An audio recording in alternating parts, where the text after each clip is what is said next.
अमर रहे, अमर रहे, जितेंद्र स्वामी जिंदाबाद, जिंदाबाद जिंदाबाद, भामाशाह अमर रहे, अमर रहे, अमर रहे, दानवीर भामाशाह अमर रहे, अमर रहे, अमर रहे। नमस्कार, द देसी अड्डा पर आपका स्वागत है। मैं हूं राकेश तिवारी। देखिए, भामाशाह की जयंती मनी है सिवान में पूर्व सांसद स्वर्गीय उमाशंकर सिंह का जो आवास है, यहाँ पे आशीष होटल के बगल में जितेंद्र स्वामी, ओम प्रकाश यादव जी देखिए यहाँ बैठे हुए हैं। ये विश्वकर्मा चौहान जी भी बैठे हुए हैं और जितने भी राजनेता हैं, सामाजिक कार्यकर्ता हैं जो भामाशाह को मानते हैं, उनके आदर्शों पर चलना चाहते हैं, वो सब एकत्रित हुए हैं। तो आज हम जानेंगे, ये जब देखिए 3 नेता बैठे हुए हैं, सिवान जिले के बड़े बड़े नेता हैं, सिवान के सांसद रहे हुए हैं 2 बार के, और ओम प्रकाश यादव जी। तो ओम प्रकाश जी, कैसा लगा आज भामाशाह का आप लोग जयंती मनाएं? देखिए, बड़े भाई जितेंद्र स्वामी जी ने बहुत बड़ा काम किया है। निश्चित रूप से जब देश गुलाम था, मुगलों के साम्राज्य कायम करने के उद्देश्य से पूरे देश में अराजकता की स्थिति थी और सनातन धर्म विलुप्त हो रहा था। उस विषम परिस्थिति में भामाशाह आगे आकर के राणा प्रताप का जान बचाने का काम किए और अपना सर्व न्यौछावर करके उनको आदेश दिए कि आप फिर से सेना एकत्रित कीजिए और लड़ाई लड़िए, हम आपके साथ हैं। और उन्होंने मनोजोग से आज राणा प्रताप को सिर्फ भारत में ही नहीं, दुनिया में अगर पूजा जाता है तो उसमें सारा श्रेय भामाशाह को भी याद किया जाएगा। उनको याद करके बड़े भाई जितेंद्र स्वामी ने बहुत पुनीत काम किया है। क्योंकि पैसा तो बहुत लोगों के पास था, लेकिन कोई आगे नहीं आता था। उनका घोड़ा चेतक मारा गया था, लेकिन मुगलों से बचा करके जंगल में जा करके उनको समझाए और कहे कि समाज याद करेगा, देश याद करेगा। और जंगल में रहना उन्होंने कबूल किया, खासकर रोटी खाना कबूल किया, लेकिन मुगलों का दास्ता स्वीकार नहीं किया। और आज राणा प्रताप के वंशज होने के नाते हम लोग अपने आप को गौरवान्वित महसूस करते हैं। देखिए, भामाशाह का जीवन जो था उससे कम आप उसी रास्ते पर हैं। सिवान में एक समय आपने भी संघर्ष किया और जब कोई नहीं बोल रहा था तब आपने बोला। आज भामाशाह कहीं ना कहीं से आपको प्रेरणा के निश्चित रूप से प्रेरणा के स्रोत थे। उनके राहों पर चल करके हमने भी चुनाव लड़ा था, लेकिन याद कीजिए, हम कफन लेकर निकले थे, वोट मांगने नहीं निकले थे, मौत को दावत देने निकले थे। और उस अराजकता के खिलाफ हमने संघर्ष किया। आज खुशी है कि सिवान आज़ाद हो गया है, बोलने की आज़ादी, स्वतंत्रता की आज़ादी हो गई है, सभी लोग मिलजुल कर रह रहे हैं। सुंदर सिवान बनाने का हमारा जो सपना था वह साकार हुआ है। इसके लिए राणा प्रताप और भामाशाह के पथ चिन्हों पर चलने का हम नौजवानों से आग्रह करेंगे। तो देखिए, ये ओम प्रकाश जी थे, सिवान के पूर्व सांसद। बात करेंगे जितेंद्र स्वामी जी से। अच्छा, विश्वकर्मा चौहान जी से भी बात करेंगे। पहले आप विश्वकर्मा चौहान जी के पहले। अच्छा, देखिए, अभी बचना चाह रहे हैं, पहले विश्वकर्मा चौहान जी से ही बात करते हैं। उमाशंकर बाबू के ये काफी पुराने नेता हैं। विश्वकर्मा चौहान जी को कौन नहीं जानता है सिवान में? आप बताइए, कैसा रहा कार्यक्रम? हम लोग महाराणा प्रताप उमाशंकर बाबू फाउंडेशन के तत्वावधान में और महाराणा उमाशंकर बाबू के यशस्वी सुपुत्र श्री जितेंद्र स्वामी के द्वारा जो भामाशाह जी की जयंती मनाई गई, हम जो है सो जितेंद्र स्वामी जी को के कार्यक्रम को आयोजित कर भामा साहब के चरित्र को जीवंत किया है। इसके लिए मैं इनको कोट से धन्यवाद देता हूँ। भामाशाह की जयंती मना रहे हैं, अपार खुशी है। समाज को जोड़ने की एक विधा है कि सारा समाज आज भामाशाह, हो सकता है पिछड़ी जाति से आते हो, कई बार जातिगत जो समस्या आती है, लेकिन यहाँ तो देखने को नहीं मिला। यहाँ क्षत्रिय समाज एक साहू समाज के व्यक्ति का जयंती मना रहा है, वो भी इतने धूमधाम से, इतने संख्या के साथ। तो ये समाज जोड़ने की जो विधा है, मैं बहुत धन्यवाद करूँगा अपने समाज की तरफ से कि आपने अच्छी पहल की है भामाशाह की जयंती मना के। जितेंद्र स्वामी जी एक्टिव हो गए हैं, राजनीति में हर दिन किसी न किसी की जयंती, किसी का समारोह मना रहे हैं। तो ये चर्चा का विषय बना हुआ है।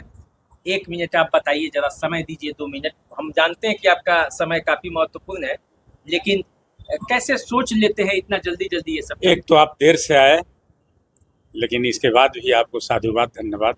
क्योंकि आज चुनाव चल रहा है, बंगाल में वोटिंग हो रहा है और वहाँ दोनों दल अपने जीवन के लिए संघर्ष कर रहा है। सरकार बनाने के लिए वहाँ संघर्ष हो रहा है, परिवर्तन के लिए संघर्ष हो रहा है।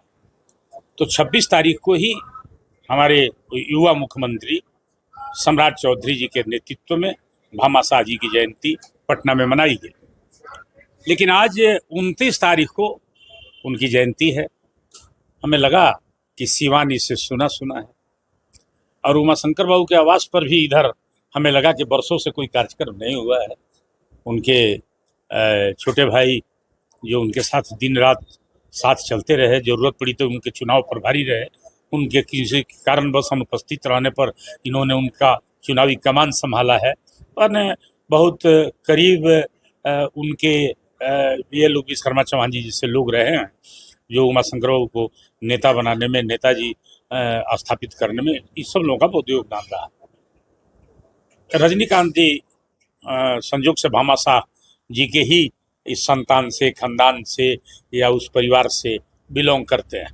मुझे बहुत लंबा नहीं कहना, लेकिन मुझे 1 से 2 बात कहनी है।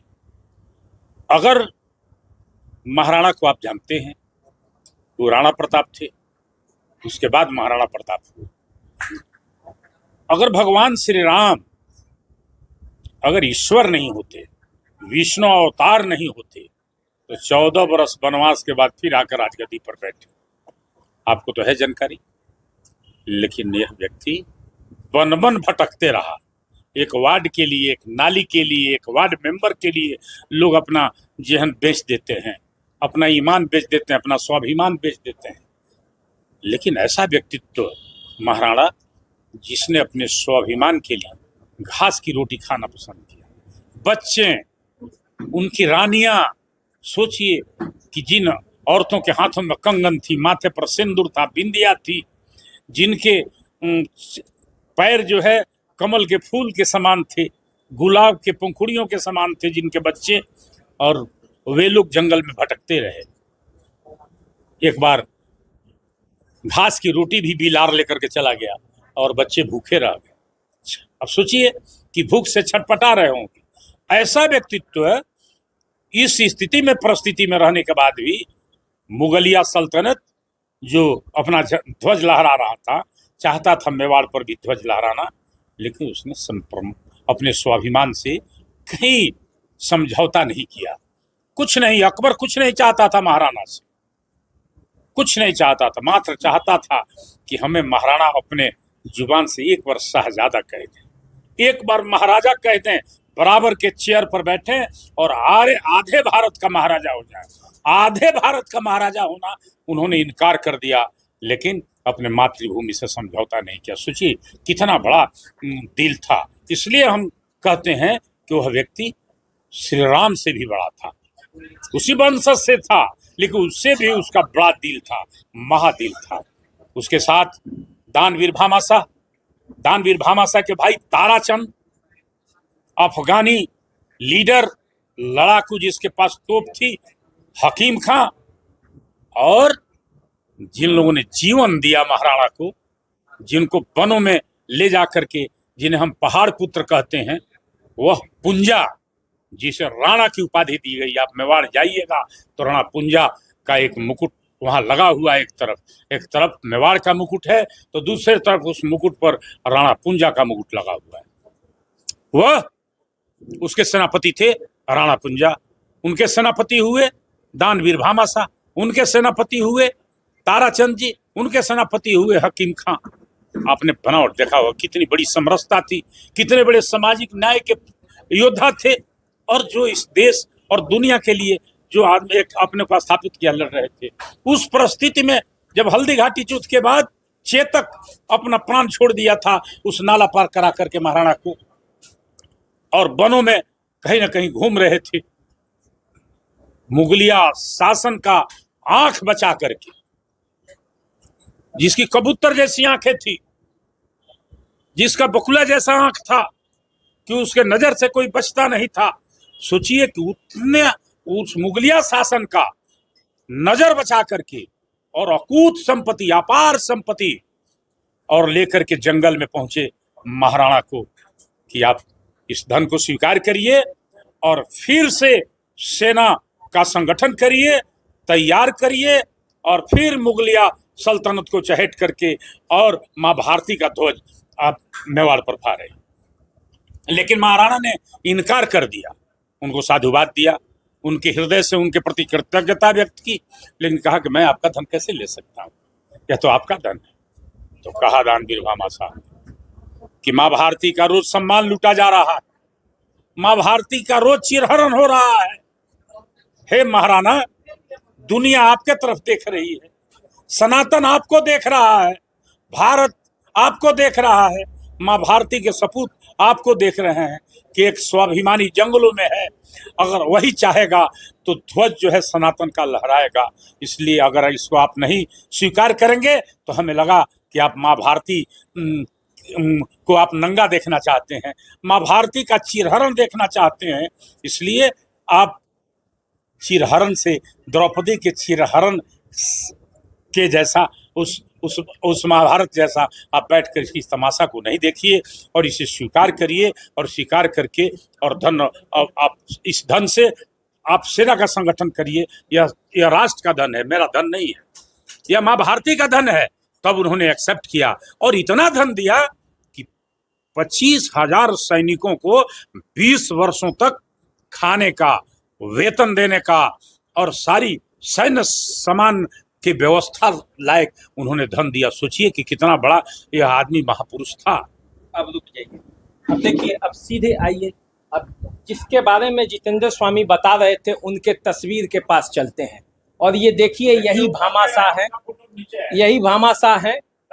और ये जो धन दे रहे हैं भामाशाह, ये आपकी तस्वीर, और आज इनके तस्वीर पर यहाँ पे इनकी जयंती मनाई गई और ये जयंती मनाने वाले ये तमाम लोग हैं। जरा एक बार दिखा दीजिए कैमरा पे, सभी लोग, तमाम महिलाएं जुटी हुई हैं और इधर भी दिखाइए, चारों तरफ एक बार घुमा कर दिखा दीजिए। और ये सीवान में जुटे हुए हैं लोग इस महापुरुष को याद करने के लिए। तो चलिए, आपका कर्म यदि अच्छा रहेगा, आप यदि अपने देश के लिए मरेंगे तो एक दिन आपको भी दुनिया इसी तरह याद करेगी। अभी दीजिए इजाजत, चैनल को सब्सक्राइब कर लीजिए, फेसबुक इंस्टाग्राम पर मैं फॉलो कीजिए। नमस्कार।